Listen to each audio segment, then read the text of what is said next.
Right now, you're sitting on a planet that has successfully mapped the entirety of the human genome. We have unraveled the very biological code of life itself. Quite an achievement, really. Oh, brilliant. Absolutely brilliant. I mean, we've engineered these extraordinary machines that process data at incomprehensible speeds, sort of mimicking the architecture of the human brain.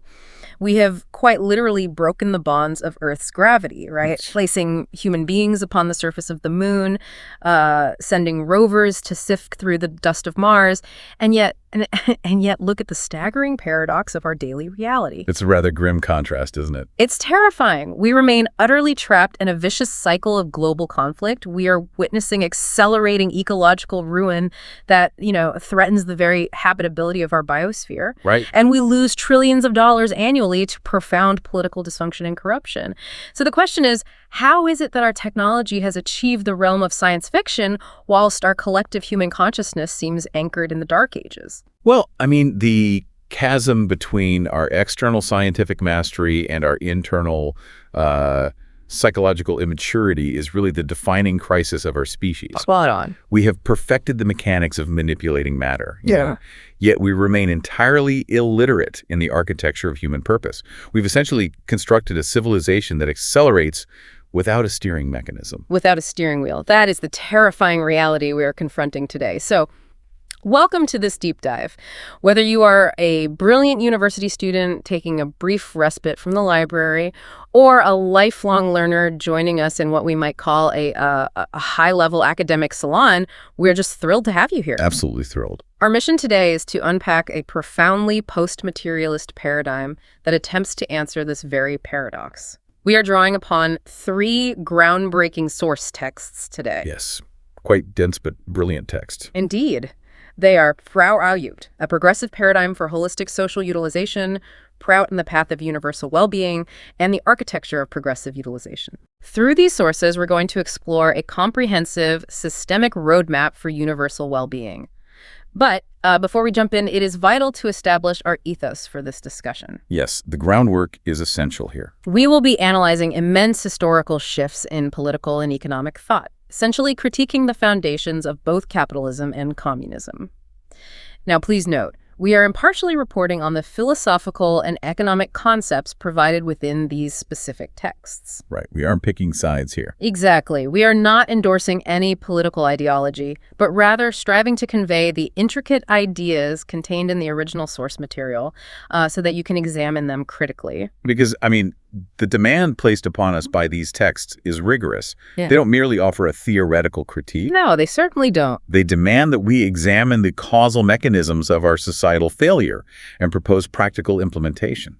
So for those of you studying economics, political science, or philosophy, the challenge here is to move beyond the theoretical. Right. To ask, how do we actively redesign the architecture of human interaction? Exactly. To understand where humanity ought to be going, we must first, I dare say, violently dismantle our current, rather complacent definition of progress. Oh, the illusion of progress. Yes. We naturally assume that a newer microchip, a faster broadband connection or a more aerodynamic airplane equates to a superior society. Because it's visible, it's tangible. Right. If I can fly from London to New York in mere hours, rather than spending weeks battling the Atlantic on a ship, I call that progress.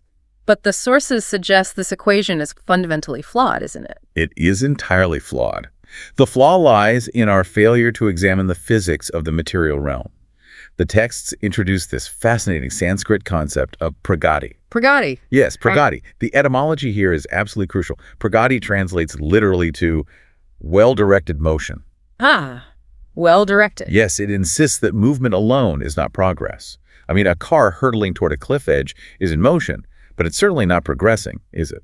No, it's just a disaster waiting to happen. Exactly. True progress must be movement directed explicitly toward the ultimate goal of holistic well-being for all. Well, when we view our technological advancements through that lens, the lens of Pragati, the cracks immediately begin to show. The texts describe our physical advancements like commercial aviation or nuclear power as, quote, mixed blessings.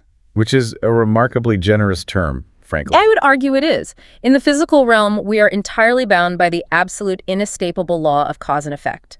Every single advance in physical convenience triggers a corresponding and often devastating adverse effect. It's unavoidable. We invent plastics to achieve unparalleled manufacturing convenience, right?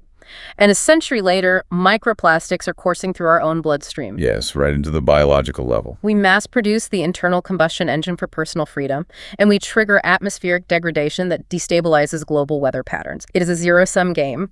You cannot have an action in the purely physical realm without an equal and detrimental reaction. Because the material world operates on a closed loop of energy and consequence. Therefore, asserting that accumulating more material complexity equates to societal elevation is an absolute illusion. Right. But the texts push the critique even further.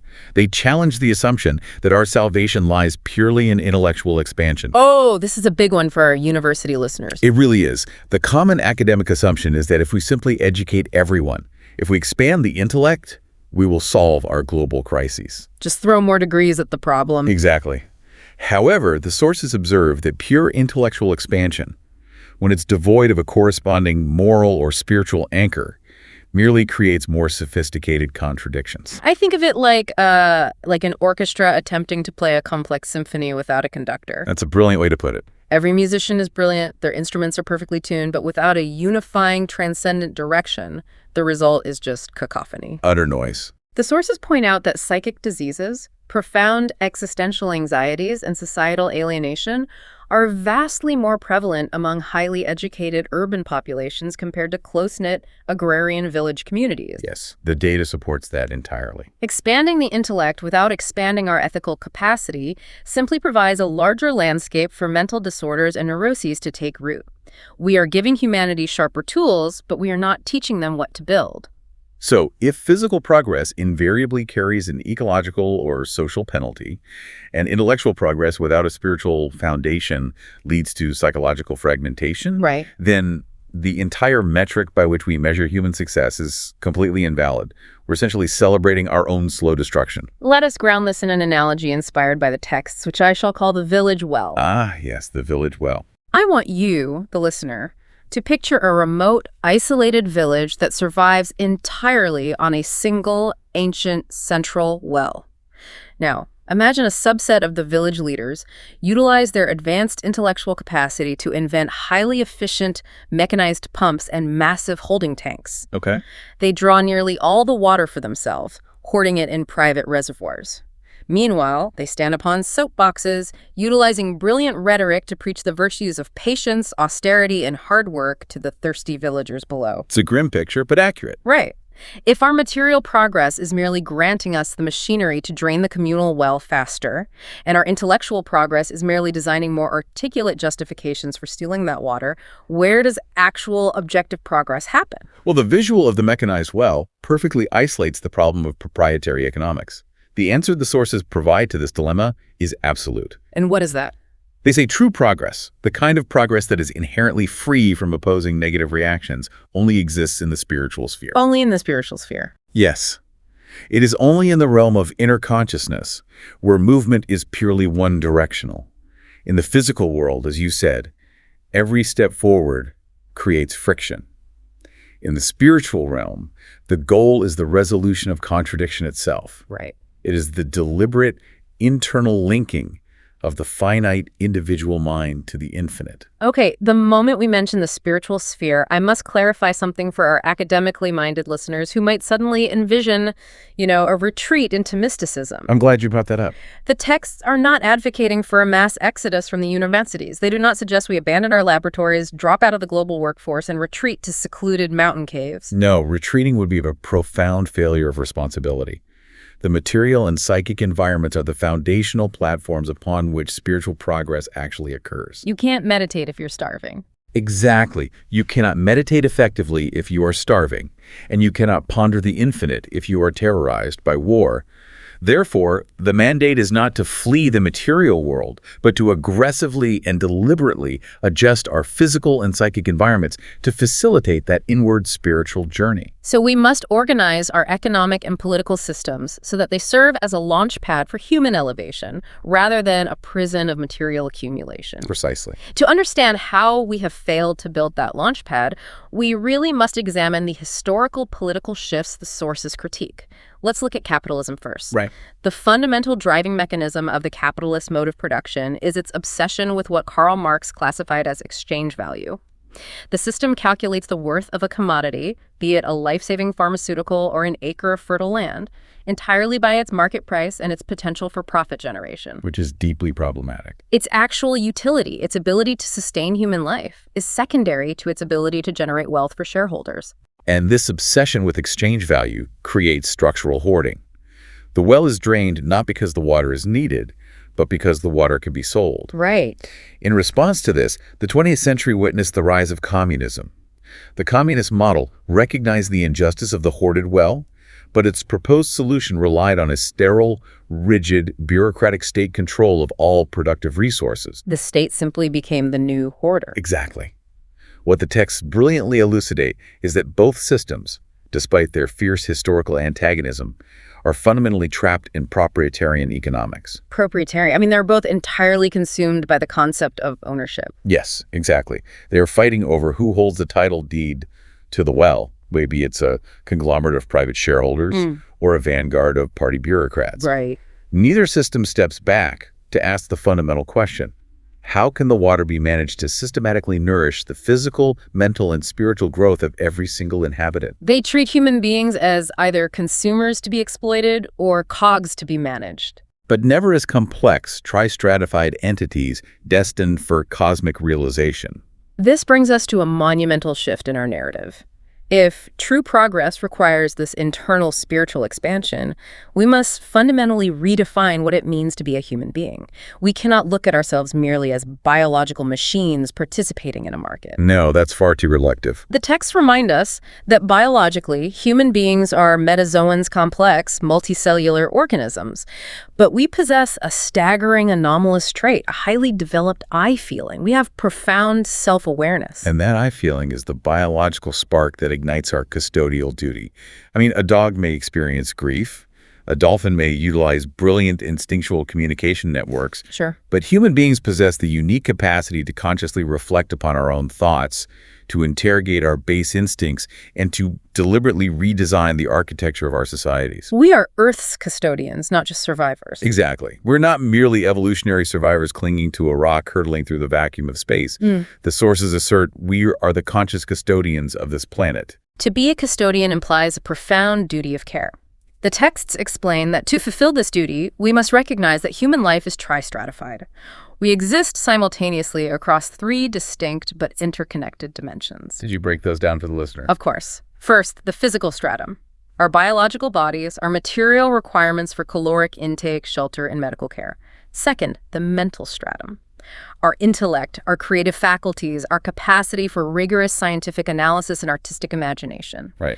And third, the spiritual stratum, our capacity for profound, boundless compassion, our conscience, and our relentless search for universal truth and purpose. The diagnosis of our modern malaise becomes startlingly clear when we apply this tri-stratified framework, doesn't it? It really does. Modern global society disproportionately rewards the physical and the mental strata while utterly starving the spiritual. We construct monuments to immense physical wealth. We award Nobel Prizes for sharp analytical intelligence. But because we have decoupled this intelligence from spiritual maturity, we have engineered a global system of what the texts vividly describe as political parasitism. Political parasitism. I want to dwell on that phrase. A parasite, in biological terms, survives by draining the vital energy of its host, offering nothing in return but eventual decay. Right. The texts argued that vast swaths of our global leadership and economic structures operate precisely in this parasitic manner. Let's look at the data. The sources cite Transparency International, noting that trillions of dollars are siphoned off globally to corruption every single year. Brilliance. Let that number sink in. Trillions. This is capital that could eradicate extreme poverty, build sustainable infrastructure, and educate every child on the planet. Instead, it vanishes into offshore accounts in the pockets of the powerful. The leadership actively feeds upon the society it is sworn to protect. The causal mechanism behind this parasitism is the elevation of pure intellect over ethics. When a society trains its best minds to maximize profit and consolidate power without simultaneously training them to feel a deep spiritual kinship with their fellow beings, corruption is the inevitable logical outcome. I'm going to introduce an original analogy here to make this visceral. Please do. Imagine you are stepping onto a transatlantic flight. You glance into the cockpit and observe the pilot. Now, this pilot possesses perfect 20/20 vision. They have the reflexes of a fighter ace.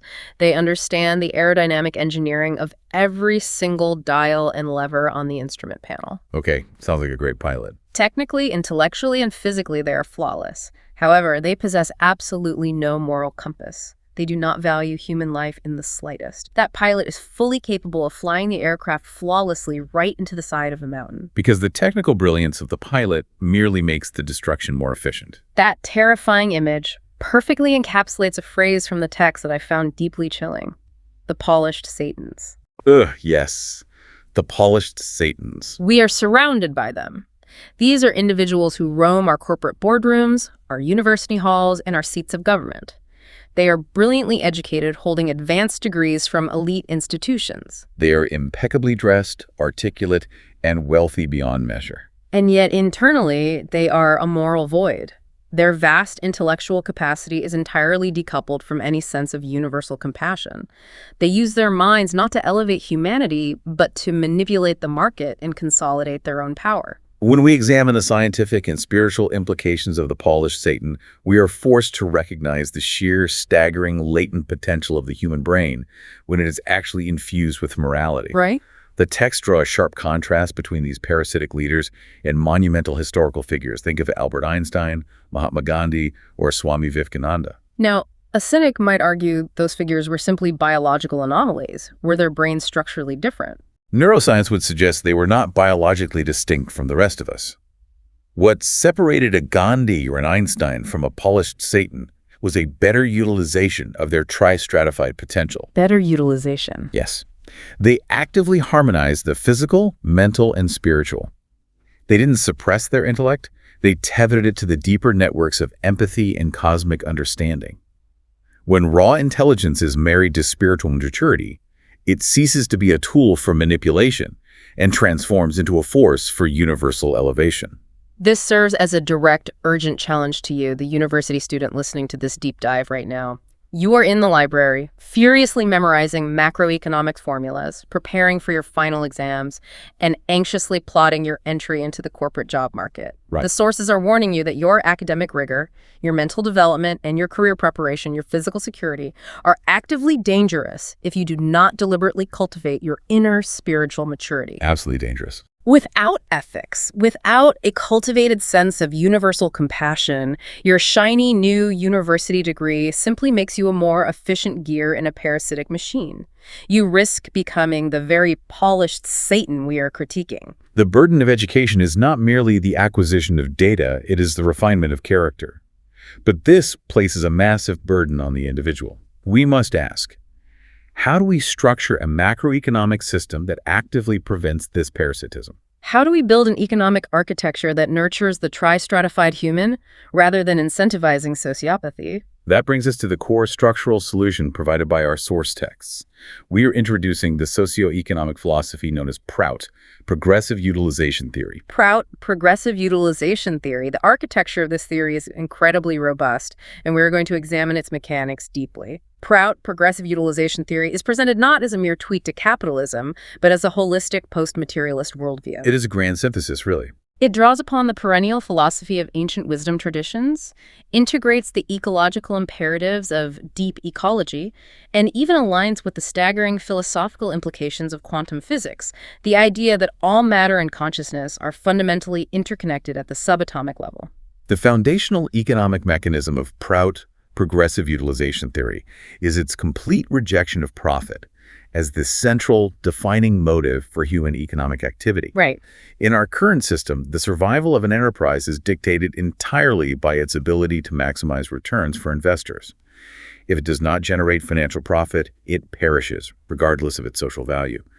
Prout Progressive Utilization Theory dismantles this by shifting the paradigm from competitive shareholderism to cooperative stakeholderism. Let us be absolutely clear on what this means structurally. Prout Progressive Utilization Theory does not advocate for a hyper-deregulated free market, which leads to monopolies. No, certainly not. Nor does it advocate for a rigid, state-controlled command economy, which leads to stagnation. It demands a regulated market economy. The ownership structure is radically decentralized. Exactly. The economy is designed to be controlled primarily by cooperatives formed by the workers themselves alongside small private entrepreneurs. And for massive, structurally critical industries, such as the national energy grid or telecommunications infrastructure, it advocates for management by public boards, not private conglomerates. The concept of the public board is essential here. These are not government ministries filled with politicians. They are independent bodies managed by experts and citizens, designed to operate key industries on a no-profit, no-loss basis. Great, and this leads to perhaps the most controversial economic assertion in the texts.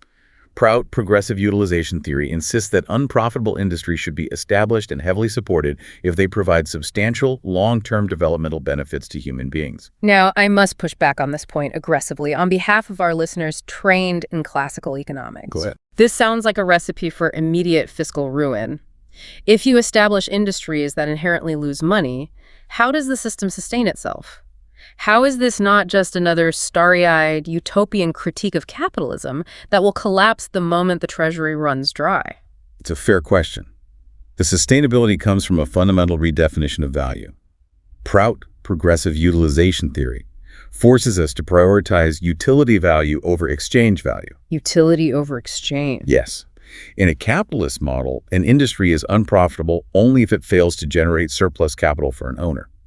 But if an industry, say, an expansive public transit system or a specialized medical research facility, operates at a financial deficit but generates immense utility by elevating the physical and mental well-being of millions of people, is highly profitable in terms of human progress. I see. The system sustains this through the surplus generated by the highly efficient, decentralized cooperative sector, which is not siphoning profits to distant shareholders, but reinvesting them locally. So, you are arguing that by eliminating the parasite class, the absentee shareholders who extract wealth without contributing labor, there is enough surplus capital in the system to fund industries based purely on their human utility. Precisely the point the texts make.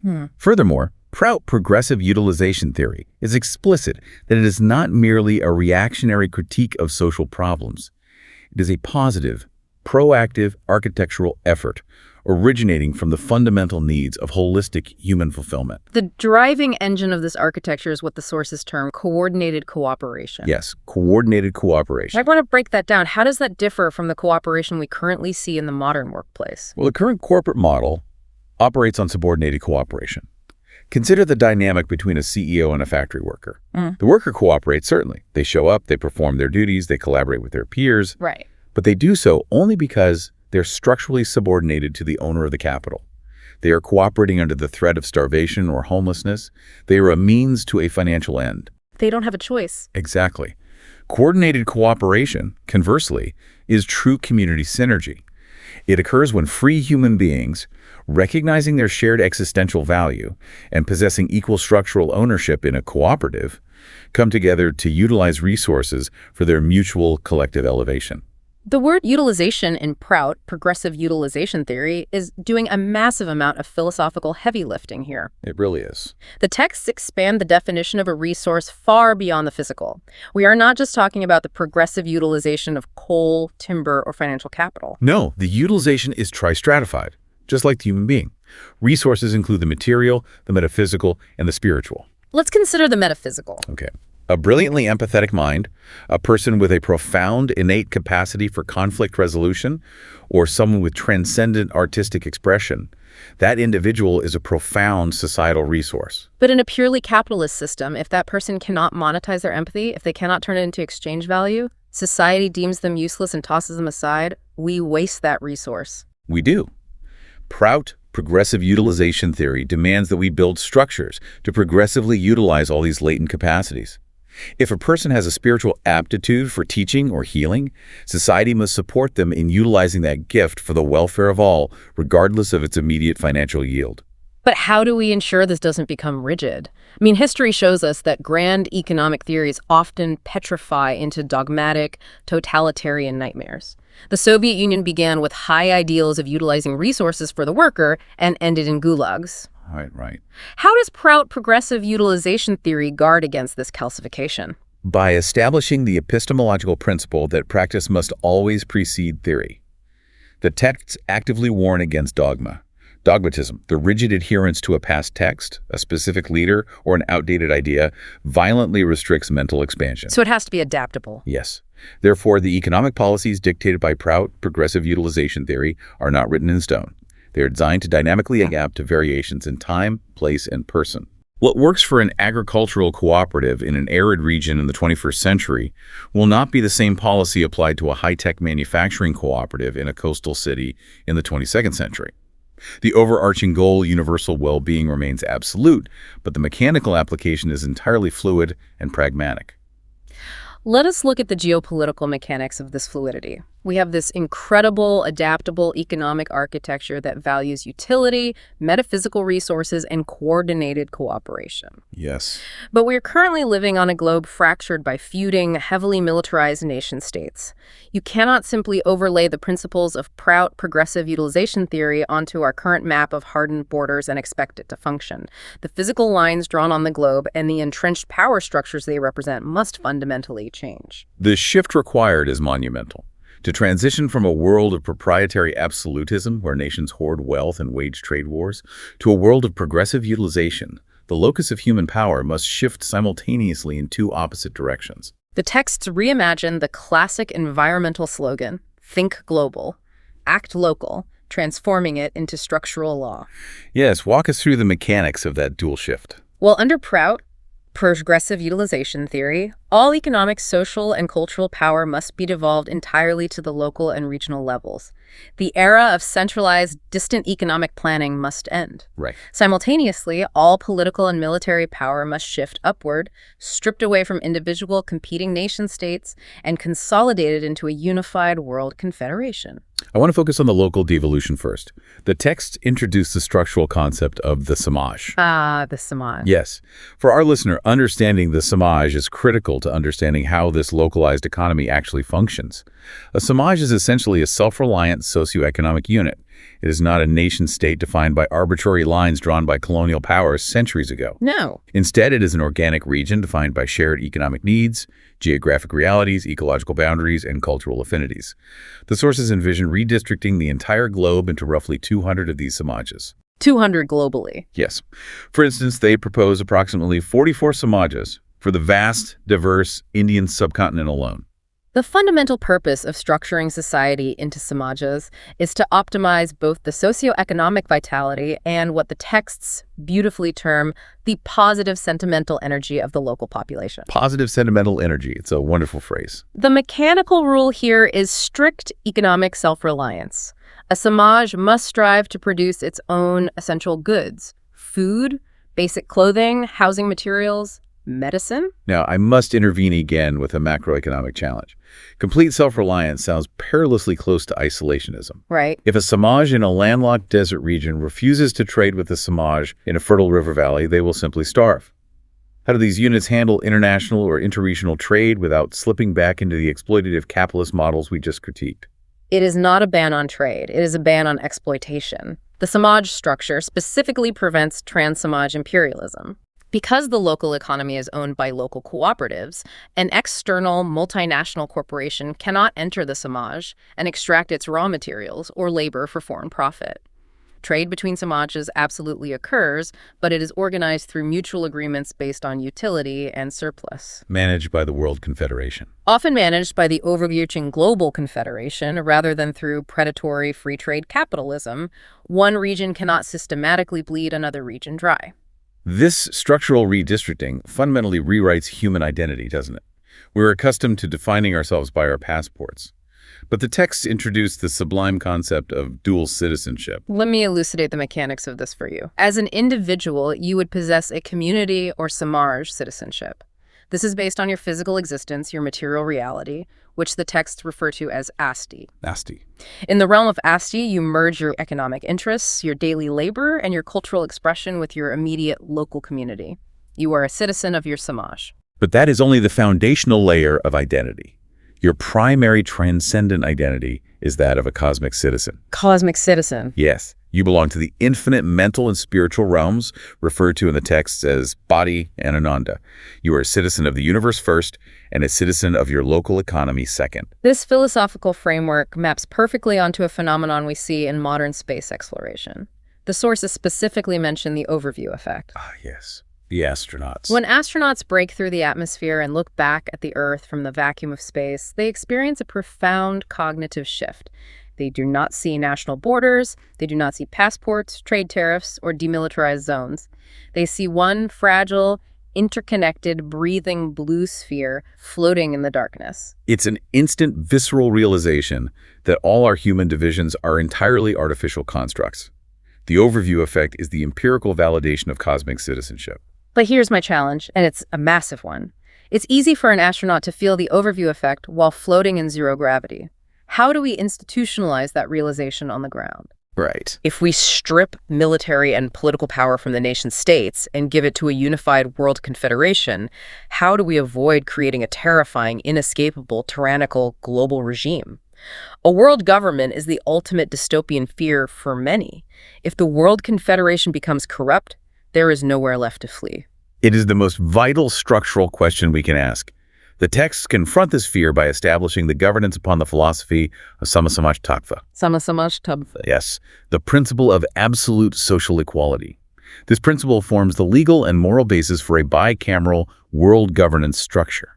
The mechanics are designed for balance. Balance is key here. The World Confederation is tasked only with resolving macroplanetary issues, such as mitigating climate change, coordinating global space exploration, and preventing inter-Samaj conflict. It holds the monopoly on military force, ensuring that no single region can build an army to conquer another. However, all day-to-day economic power, cultural expression, and resource management are fiercely protected and retained by the decentralized Samajas.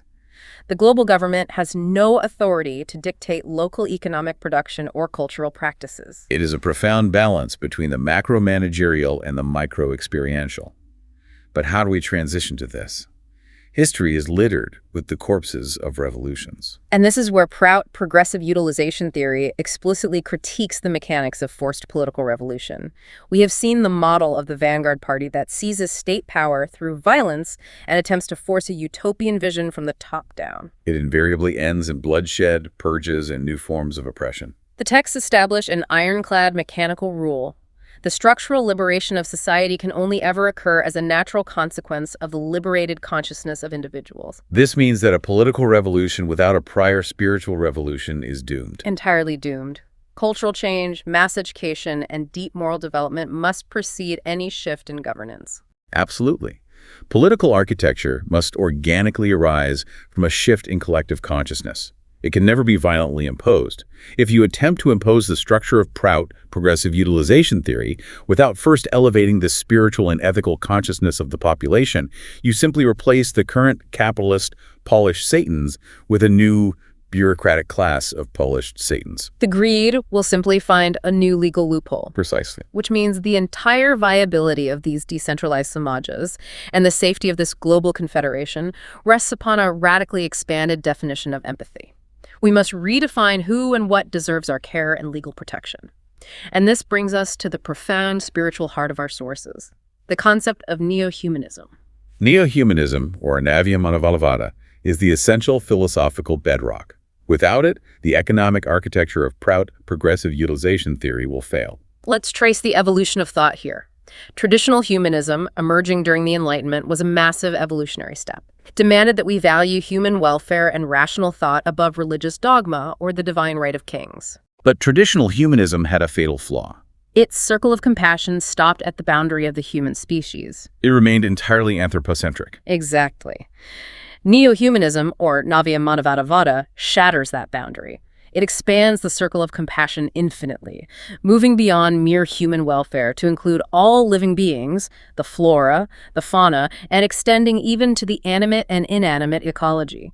We are talking about granting fundamental rights to the ecosystem. We are talking about the legal and moral rights of species to exist, the rights of ancient river systems to flow unpolluted, the rights of mountains to remain unmined. This requires a complete reversal of our economic gaze.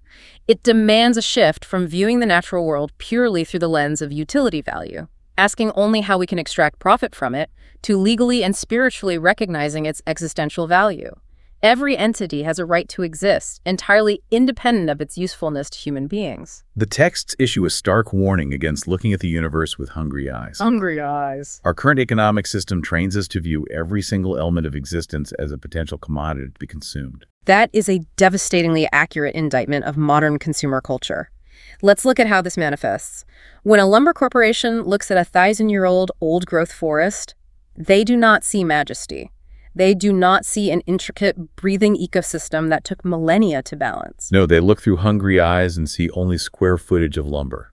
They calculate its exchange value on the global market. But the texts point out that nature's ultimate observable lesson is collaboration.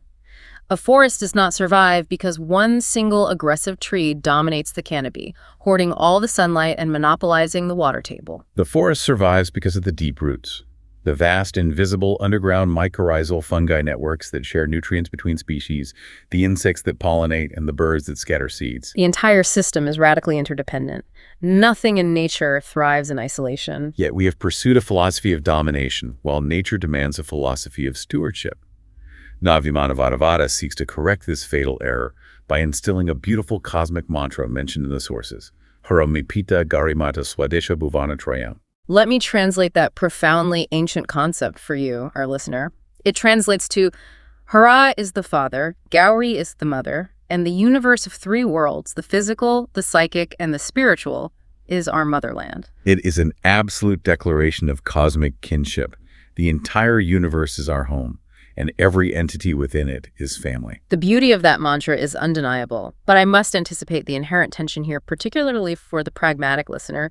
For the university student absorbing this deep dive, this concept of cosmic kinship sounds incredibly vast. It sounds poetic. Good. But how does viewing a tree as having existential value actively change the daily reality of a student who is currently stressed about paying their exorbitant rent, passing their macroeconomics final, and navigating a brutal, hyper-competitive job market? How do we operationalize Navacetana? I'm glad you brought us back to the ground level. I can imagine you, the listener, sitting in the library thinking, cosmic kinship is a splendid philosophy for a retreat, but it won't help me secure a salary next year. Exactly. How does this philosophy survive contact with the brutal reality of daily life? Adopting Navacetana in daily life is not passive poetry. It is intensely, rigorously practical. It begins with what the texts aligning with concepts from the World Transformation Movement describe as psychological rehabilitation. Psychological rehabilitation. To implement this, an individual must engage in a daily active practice of physical discipline, mental clarity, and spiritual refinement. You cannot change the global economy if your own mind is chaotic and driven by base consumptive urges. So it is an active daily practice demanding immense personal discipline. Precisely. If you are a student, this fundamentally alters the trajectory of your education and your future career.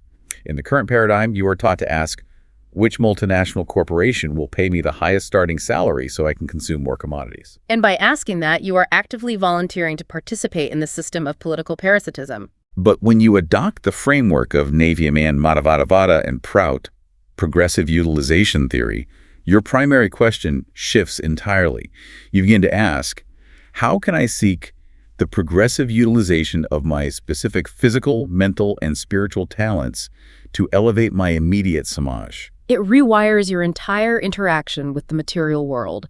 It changes your consumption habits at a microscopic level. You no longer walk through a supermarket looking at products with those hungry eyes. Right. You look at a product with a sudden, sharp awareness of the ecological and human cost of its production.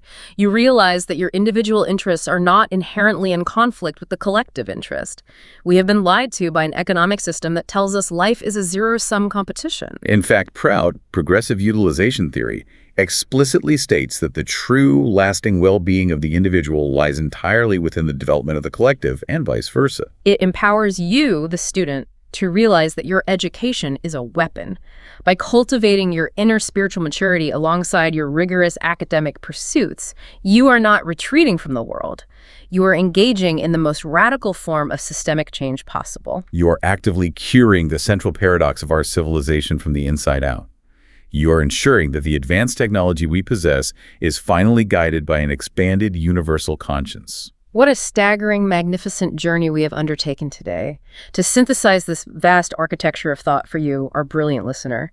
We began by confronting the terrifying illusion of purely material progress. We recognize that technological advancement devoid of moral direction is a zero-sum game that merely drains our collective well faster. Indeed. We fundamentally redefine the human being, acknowledging our tri-stratified nature, the physical, the mental, and the spiritual, and we confronted the absolute existential necessity of cultivating that spiritual dimension to avoid becoming brilliant but destructive polished Satans. And then we moved into the practical architecture. Yes, we explored the robust, highly detailed economic mechanics of Prout Progressive Utilization Theory. We examined how it demands a shift from exploitative shareholderism to cooperative stakeholderism, and how it ensures the progressive utilization of all our latent resources, material, metaphysical, and spiritual. We envisioned a world geographically and economically redistricted into self-reliant, resilient samajas, united by a global confederation that institutionalizes the astronaut's overview effect. And finally, we arrived at the spiritual embrace of Navacetana, NeoHumanism, a profound, actionable call to recognize our cosmic kinship with all of existence, moving from a paradigm of utility to a paradigm of existential value.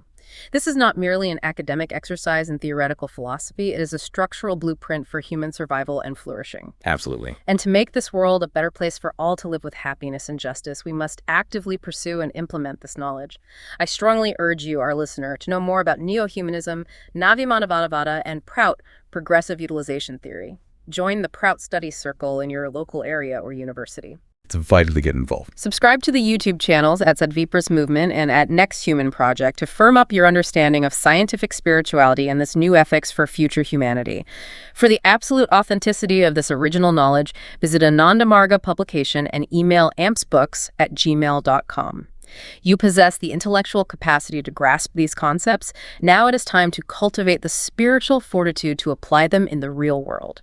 The architecture of tomorrow relies on the consciousness you cultivate today. As we conclude our exploration, I want to leave you with one final provocative thought. It is something for you to mull over deeply as you walk to your next lecture, or as you look out your window into the night sky. What is that? If true pragati, true progress dictates that the inner spiritual world must guide the outer material world, ask yourself today, what is the most potent, untapped metaphysical or spiritual resource lying dormant within your own tri-stratified self right now? And what would happen to the very fabric of your community if you finally progressively utilized it?